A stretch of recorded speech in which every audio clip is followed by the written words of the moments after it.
자, 출애굽기 5장을 우리 함께 펴셔서 같이 보도록 하겠습니다. 먼저 성경을 같이 읽기 전에 여러분 리더십에 대한 중요한 개념이 하나 있다면 이 리더십은 영향력입니다. 누군가에게 이렇게 어떤 영향을 끼치느냐, 이것이 리더십입니다.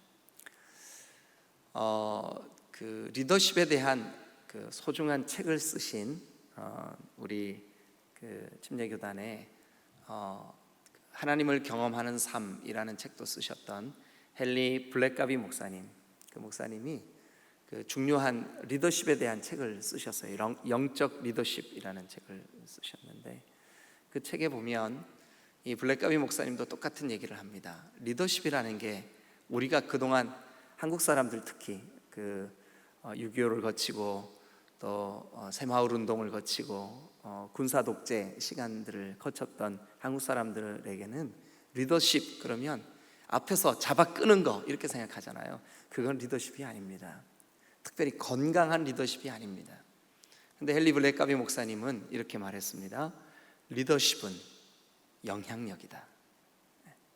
여러분, 그런 의미에서 볼 때 여기 계신 여러분 모두는 다 리더들입니다. 누군가에게 엄마로서 자녀들에게 리더십을 여러분들이 발휘하고 있는 겁니다. 딸이, 아들이 엄마를 보면서 우리 엄마 이러면은 참 너무 귀하시다. 그러면 아들이 받고 있는 그 엄마에 대한 그 느낌이 곧 리더십이에요. 나는 가족이 없는데요, 이런 분들도 있을 수 있죠. 그래도 여러분 곁에서 여러분들을 보면서 여러분들을 느끼면서 이렇게 우리 저분은 참 겸손해. 그럼 그 겸손이라는 리더십이 그에게 있는 거죠. 그런 면에서 볼 때 저와 여러분들은 다 리더들이에요. 특별히 하나님께서 저와 여러분들을 누군가에게는 좋은 영향을 끼칠 수 있도록 불러주신 영적 리더들이에요. 리더의 자리에 있다는 거, 어떨 때는 참으로 고독하고 외로운 그런 일일 수 있죠. 특별히 중요한 어떤 일을 결정해야 될 때, 또 분초를 다투는 어떤 일을 결정해야 될 때는 이 리더의 자리야말로 정말 고독하고 또 힘든 자리가 아닐 수가 없습니다.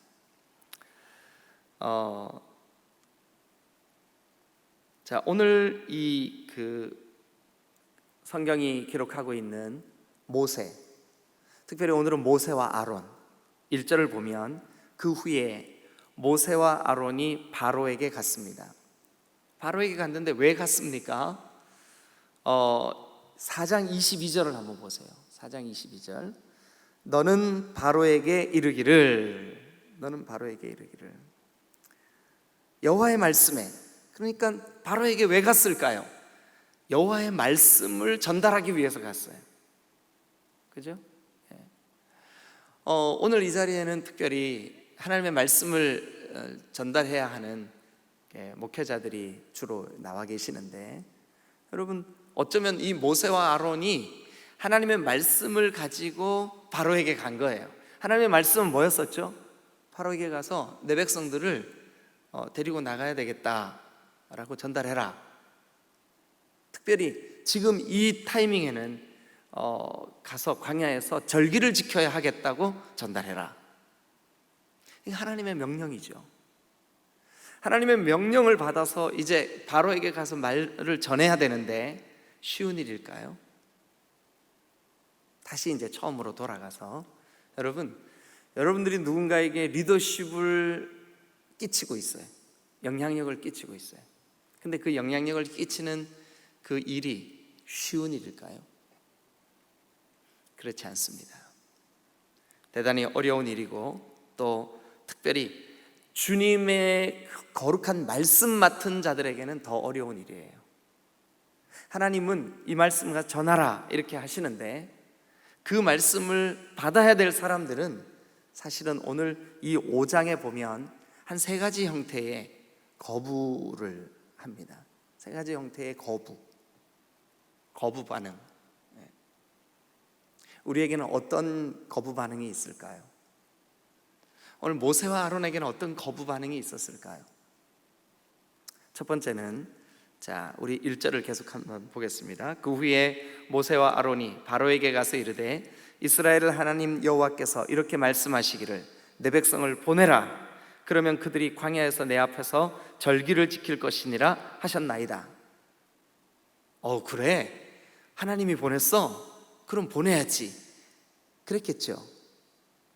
그러나 여러분, 그렇지 않습니다. 당시에 바로는, 특별히 애굽의 왕인 바로는 바로 자신도 자기를 신이라고 생각했어요. 당연히 백성들도 다 바로를 신이라고 생각했어요. 신적인 존재였습니다. 그런 신적인 존재 앞에 여러분, 지금 이 모세와 아론이 얘기합니다. 우리를 하나님이 보냈습니다. 자기밖에 없다고 생각하는 바로, 자기가 가장 강력한 신이라고 생각하는 바로, 자기에게 가장 많은 절대 권력이 있다고 생각하는 이 바로에게 하나님이 보냈는데요, 이렇게 말했을 때 바로가 어떻게 반응할까요? 자, 2절, 바로가 이르되 도대체 그게 누구냐? 이 말은 진짜 궁금해가지고 여호와가 누구냐 이렇게 묻는 게 아니에요. 나 말고 또 신이 있어? 이런 투죠. 여러분, 우리가 하나님의 말씀을 전하던 지금 우리가 사는 이 시대를 한번 보세요. 물론 코로나라고 하는 특별한 변수가 우리를 어렵게 만들지만 사실은 세월이 가고 또 이렇게 많은 사람들이 민주화, 그러니까 개인의 인권이 존중되는 이 시대에는 아무도 우리의 신앙을 방해하는 사람이 없을 거야 라고 생각하지만 아닙니다. 세월과 상관없이 과거든 현재든 절대 권력은 하나님을 섬기는 이 신앙을 반대할 수밖에 없어요. 절대 권력. 여러분, 물론 이 당시 모세와 아론의 시대의 절대 권력은 자기 스스로를 자기가 신이라고 생각하는 바로지만 이 시대에도 절대 권력이 있어요. 이 시대의 절대 권력이 혹 정치 권력이든 아니면 이 시대의 어떤 그 가치관이라고 하는 권력이든 그 절대 권력은 하나님을 대적하게 되어 있습니다. 우리가 믿음의 리더십, 영적인 리더십, 우리가 하나님의 말씀 맡은 자들로서 이 리더십을 발휘할 때 잊지 말아야 될 것이 있다 그러면 이겁니다. 절대 권력은 우리를 반대하는구나. 왜냐하면 절대 권력자들은 그 권력을 빼앗기지 않으려고 상징적으로 이 바로는 끊임없이 사탄의 권세를 상징하는 그런 인물로 그려지게 될 겁니다. 세상 권력을 상징하는 그런 인물로 그려지게 될 것입니다. 그 어둠의 통치였던 애굽에서 출애굽해서 가나안으로 가야 하는 이스라엘 백성들에게 이 바로는 끝까지 이스라엘 백성들을 물고 늘어지는 어둠의 세력들입니다. 우리가 바로를 어떻게 적용하느냐, 이런 문제가 우리 앞에 있습니다. 아마 여러분들도 이 개인적으로 이 말씀을 묵상할 때 바로는 세상이나 혹은 세상 권력이나 또 악한 사탄 마귀나 또 마귀의 하수인, 마귀의 세력 이렇게 적용을 해도 그렇게 큰 무리는 없을 것입니다. 그런데 여러분 기억해야 됩니다. 어느 시대든 간에 절대 권력, 우리가 사는 이 시대에는 절대 권력이 없어 보여요. 없는 것처럼 느껴져요. 그러나 절대 권력이 있습니다. 공중 권세 잡은 자입니다. 이 시대의 풍조입니다. 이 시대의 풍조는 여러분 아십니까? 하나님을 반대합니다. 이 시대의 풍조는 하나님을 반대합니다. 그래서 우리는 기억해야 됩니다. 오늘 5장이 그려지고 있는 이 첫 번째 리더십의 대적자가 누구냐 하면 절대 권력입니다. 절대 권력. 그래서 바로가 이렇게 마치 비아냥거리듯이 모세와 아론을 향해서 여호와가 도대체 누구길래 내가 그 말을 들어야 되냐? 이런 투로 말합니다. 이거는 그냥 그래? 너희들을 보낸 여호와 그가 누구야? 이렇게 묻는 게 아닙니다. 이 바로의 답변은 아주 가소롭다는 뜻이고, 눈에 보이지도 않는 그 하나님이 도대체 어디 있어? 이런 뜻입니다. 바로의 말투는 나 말고 또 신이 있단 말이야? 이런 뜻입니다. 여러분, 저와 여러분들이 살아가는 이 시대, 우리가 영적으로 하나님의 자녀로서 또 믿음의 삶을 살려면 끊임없이 우리에게 와서 충돌을 일으키는 대적자가 있다면 그 대적자는 절대 권력자입니다. 그러면서 바로가 이렇게 말합니다. 2절 중간부터 보겠습니다. 나는 여호와를 알지 못하니 이스라엘을 보내지 아니하리라. 나는 여호와를 알지 못하니 이스라엘을 보내지 아니하리라. 여기에서 알지 못하니 라고 하는 말, 알지 못하니, 알지 못한다. 히브리나 헬라적인 개념에서 안다라고 하는 말은 경험한다는 뜻입니다. 바로 스스로 나는 하나님을 한 번도 본 적도 없어. 하나님이 어디 있어? 나 하나님 몰라. 당연한 반응입니다. 여러분, 이 세상도, 그리고 세상의 절대 권력도, 이 세상에 하나님을 믿는 하나님의 백성들을 괴롭게 만드는 이 어둠의 세력도 끊임없이 우리에게 이렇게 말할 겁니다. 하나님이 어디 있어? 내가 하나님을 어떻게 알아? 못 보내. 여러분, 우리가 신앙생활을 할 때 믿음으로 살아가면 모든 것이 다 우리를 돕고 우리에게 굴복하고 우리의 신앙을 격려하고 할 것 같죠? 그렇지 않습니다. 언제든지 우리가 하나님만을 나의 왕으로, 내가 하나님 나라 백성으로, 하나님만을 나의 절대적인 주권자로 그렇게 믿고 살아가는 일은 도전을 받습니다. 대적자가 있습니다. 그 첫 번째 대적자가 절대 권력자입니다. 자, 이제 두 번째 권력자가 두 번째 대적자가 어떤 존재인지를 우리가 한번 살펴보죠. 3절입니다. 그들이 이르되 히브리인의 하나님이 우리에게 나타나셨은즉 우리가 광야로 사흘 길쯤 가서 우리 하나님 여호와께 제사를 드리려 하오니 가도록 허락하소서. 하나님은 살아계십니다. 하나님이 전염병으로 우리를 치실까 두렵습니다. 그러니 우리를 보내주십시오. 3절의 내용이 그렇죠. 그랬더니 애굽왕이 이렇게 말합니다. 4절, 애굽왕이 그들에게 이르되 모세와 아론아, 너희가 일하기 싫으니까 지금 와가지고 이렇게 하는구나. 자, 좀 읽어볼게요. 너희가 어찌하여 백성의 노역을 쉬게 하려느냐? 백성들 지금 일 잘하고 있는데 그 일하는 거 방해하고 있구나. 가서 너희 노역이나 해라. 그러면서 여러분, 바로가 이제 이 백성이 많아졌거늘 너희가 그들로 노역을 쉬게 하는도다. 바로가 그날 6절입니다. 백성의 감독들과 기록원들에게 명령하여 이르되, 자, 감독들과 기록원들에게 한번 밑줄 그어보세요. 그 말의 뜻이 뭐냐 하면 바로가 법을 제정하는 거예요. 이 바로야말로 입법자입니다. 법을 제정합니다. 그러니까 여기 기록원들이다라고 하는 말은 뭐냐 하면 바로의 명을 받아가지고 하다라는 사람이란 뜻이에요. 근데 이 사람들이 바로 입법자들이에요. 바로의 말은 곧 법입니다. 왜냐하면 자기 스스로 자기보다 높은 신이 없으니까.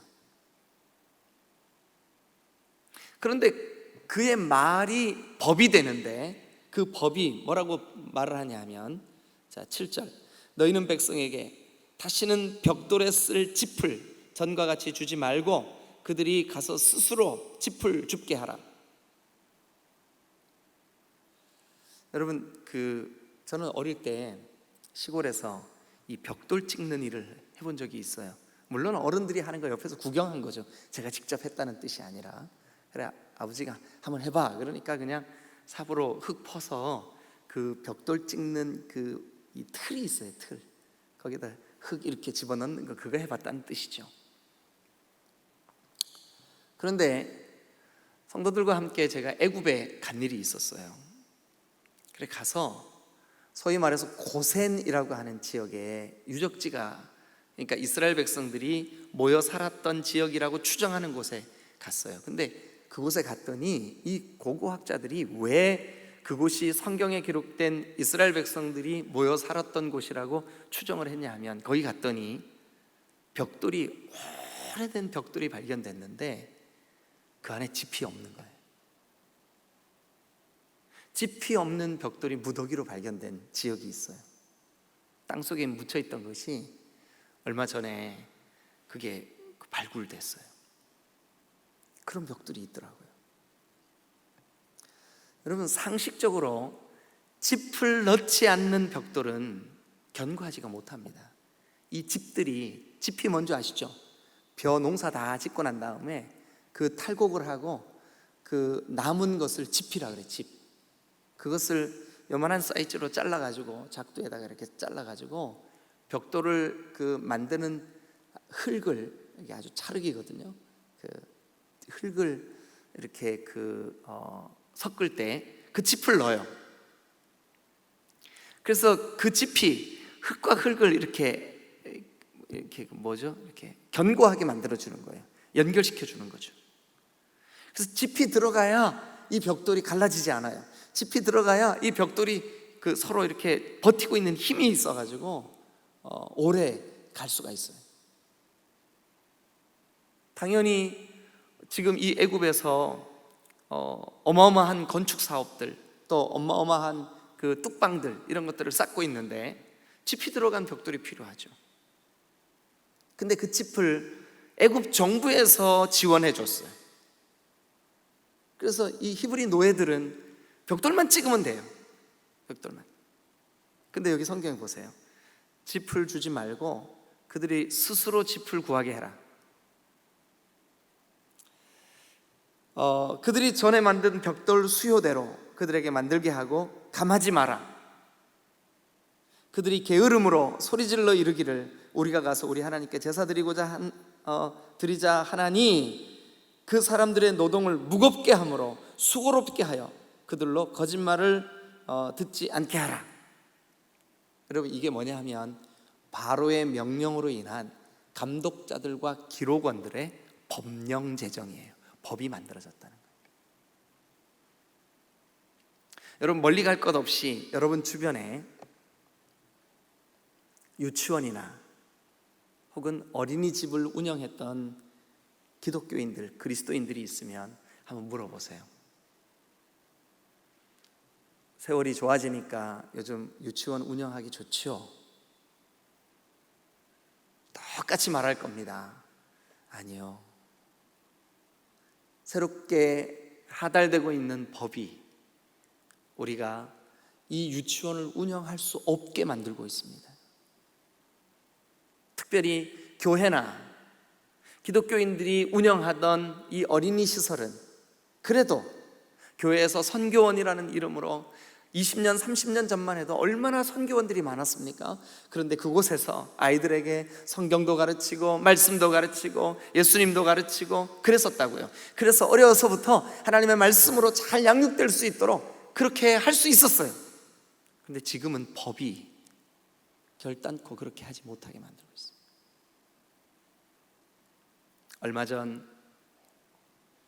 바로 얼마 전입니다. 우리 한국에는 그 신학대학, 중요한 신학대학들이 이렇게 몇 개가 있는데 각 교단별로 침신대, 감신대, 장신대, 총신대, 고신대 이런 식으로 각 교단에 중요한 신학교들이 있어요. 그런데 그 중에 규모가 제일 큰 신학교가 총신대입니다.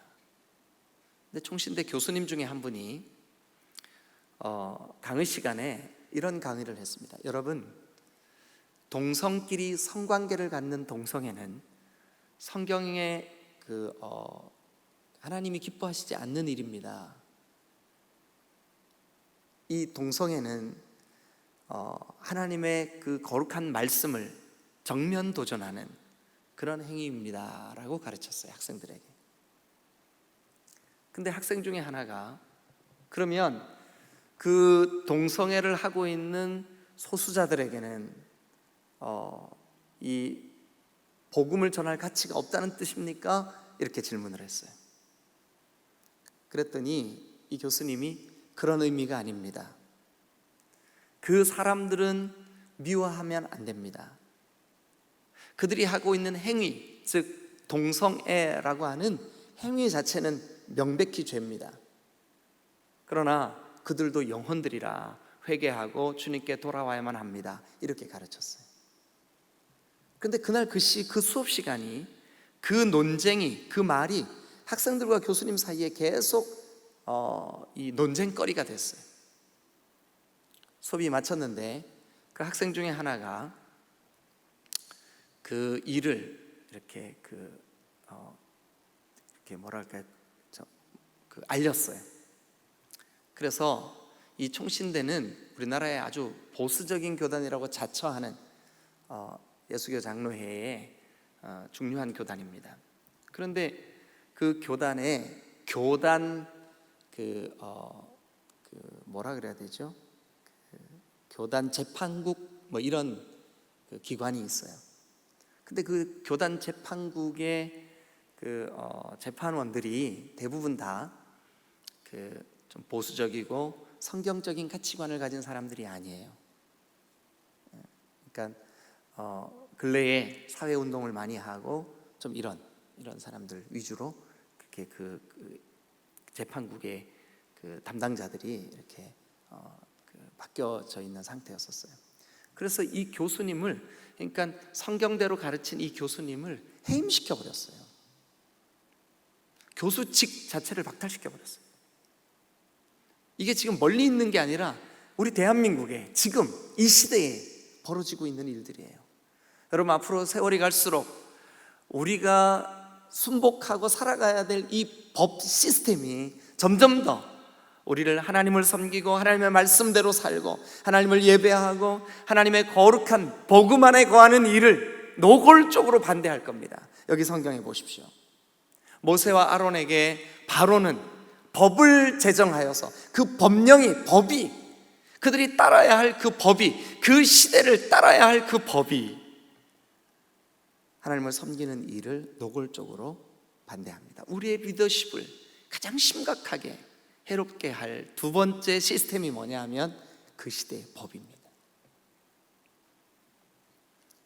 여러분, 법은 하나님의 뜻을 반대하게 되어 있습니다. 물론 모든 세상법이 다 리더십을 반대하는 악한 것이다, 이렇게 말씀드리는 것이 아닙니다. 그렇지 않습니다. 그것이 아니라 마지막 때가 되고 하나님의 백성들이 거룩하게 살려고 몸부림칠수록 어떤 특별한 법들이 만들어지고 그 법들에 의해서 우리의 행동, 우리의 리더십, 우리의 영향력, 이것은 제재를 받을 수밖에 없다, 이런 말씀입니다. 사랑하는 여러분, 아마 세월이 더 지나고 세상 문명이 더 발달할수록 우리의 신앙은 자유로워지고 더 풍성해지고 그럴 가능성이 없습니다. 더 어려워지고 더 세속화되어지고 소수인권을 보호해야 된다는 명목하에 이제는 학교나 강단에서 더 이상 복음을 복음으로 말할 수 있는 시대는 지나가고 있습니다. 그래서 우리는 리더십의 패턴도 바뀌어야만 합니다. 좋은 영향을 끼치는, 내 삶이 그저 저 사람의 삶, 저 사람의 말투, 저 사람의 행동을 보면 정말 진실되구나, 정말 온유하고 겸손하구나, 그래서 누군가에게 좋은 영향을 끼치는 리더십으로 바뀌어져야만 합니다. 그 리더십을 우리는 영적 리더십이라고 할 수 있습니다. 마지막 한 가지만 더 말씀드리고 오늘 말씀을 마무리하려고 합니다. 그 다음을 보면 이제 그렇게 감독자들과 기록원들에 의해서 법으로 그들의 행동, 그들의 짚을 주는 것, 그들을 이렇게 더 노역을 시키고 더 고통스럽게 만드는 이런 환경들이 조성되자 이끌고 나가야 된 이스라엘 백성들, 하나님의 백성으로 구별되어야 되는 그 하나님의 백성들, 그들이 하소연을 합니다. 아니, 모세와 아론을 정면 대적합니다. 이렇게 말합니다. 자, 우리 어디를 보냐 하면 20절 말씀입니다. 20절 말씀. 그러니까 그 바로의 감독들이 막 때리면서 법을 제정하고 그 일하게 만들고 막 고통스럽게 하고 하니까 이스라엘 백성들이 바로를 떠나 나올 때 모세와 아론을 길에서 만납니다. 그 만나가지고 뭐라 그러냐면 21절, 그들에게 이르되 너희가 우리를 바로의 눈과 그의 신하들의 눈에 미운 것이 되게 하고 그들의 손에 칼을 주어 우리를 죽이게 하는도다. 여호와는 너희를 살피시고 판단하기를 원하노라. 그러니까 같이 동역해주고 같이 힘을 모아주고 같이 하나님의 나라 백성으로 살아야 되는 이 히브리인들조차도 모세와 아론에게 당신들 때문에 우리가 지금 죽게 생겼다고, 당신들 때문에 우리가 못 살겠다고. 여러분, 이게 리더의 고독입니다. 아니, 여러분들이 믿음으로 살려고 하면 반드시 같이 믿음으로 살아가야 마땅한 믿음의 사람들에게조차도 이런 어려움들을 겪을 줄을 아셔야만 합니다. 이상한 일이 아닙니다. 모세와 아론에게 노골적으로 이렇게 말하죠. 당신들 때문에 우리가 더 어렵게 생겼다고, 더 고통스럽게 생겼다고, 하나님이 당신들을 좀 책망했으면 좋겠다고. 여러분, 우리 모두에게 리더십이 부여되었는데 우리가 가장 고통스러운 그런 상황이 어떤 상황일까요? 이런 상황이에요. 세 번째와 같은 상황. 같이 하나님을 믿는데, 같이 복음으로 변화되었는데, 같이 예수 그리스도의 사람들이라고 자처하는데 그들에 의해서 우리가 리더십이 대적당할 때, 모세와 아론은 그 이스라엘 백성들조차 자기들을 등을 돌리고 자기들을 미워하고 이렇게 하자 마지막에 한번 볼까요? 22절, 모세가 여호와께로 돌아왔어요. 그래가지고 하나님께 아뢰입니다. 하나님께 기도합니다. 하나님, 어찌하여 이 백성이 학대를 당하게 하시나이까? 어찌하여 나를 보내셨습니까? 왜 하필 나를 보내서, 왜 하필 나를 믿는 자로 세워서, 왜 하필 나에게 영적 리더십을 발휘할 수 있도록 이런 이 포지션을 주셔서 나로 하여금 이 고통을 당하게 합니까?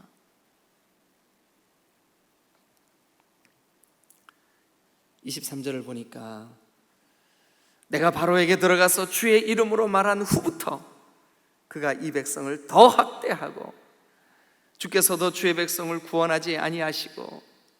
여러분, 여기는 빠져있지만 우리가 지금 살펴보니까 어때요?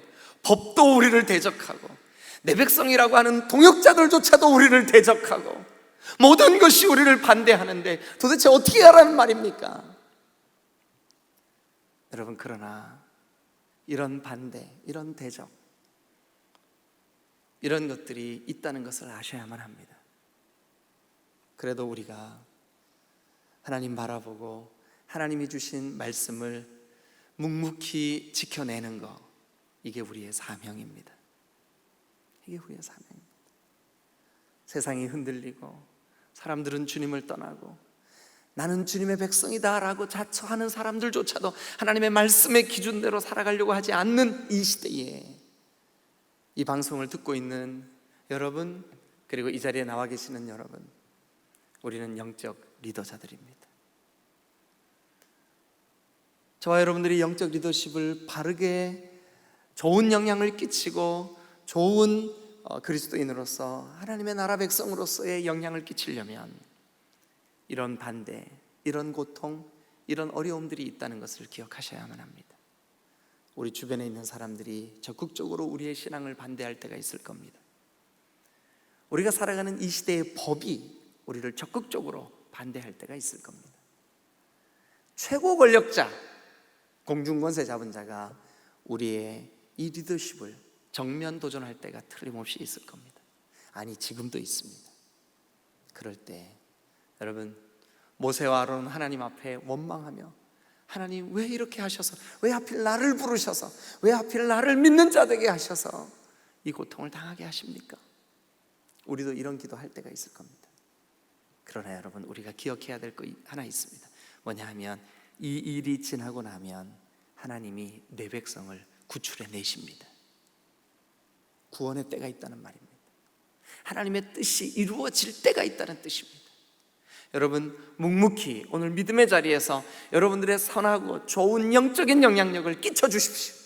여러분 옆에 있는 가족들에게, 또 여러분 옆에 있는 친구들에게, 여러분 오늘 출근하시는 분들은 직장에서 여러분들의 묵묵히 영적 리더십을 끼쳐 주십시오. 그 영향을 끼쳐 주십시오. 예수님도 우리에게 이렇게 부탁합니다. 나는 온유하고 겸손하니 나에게로 와서 배워라. 누구든지 나의 멍에를 메고 나를 따르는 그 자가 진정한 영적 리더자인 줄로 믿습니다. 오늘 그렇게 여러분들이 누군가에게 저분 속에 있는 하나님, 저분이 저렇게 온유하고 겸손하게 따르고 믿고 있는 그 하나님, 나도 저분을 따라가면 좋겠다. 이게 바로 영적 리더십입니다. 이렇게 여러분들이 믿음으로 승리하는 복된 한 날 되시기를 주님의 이름으로 축원합니다. 할렐루야. 기도하시겠습니다.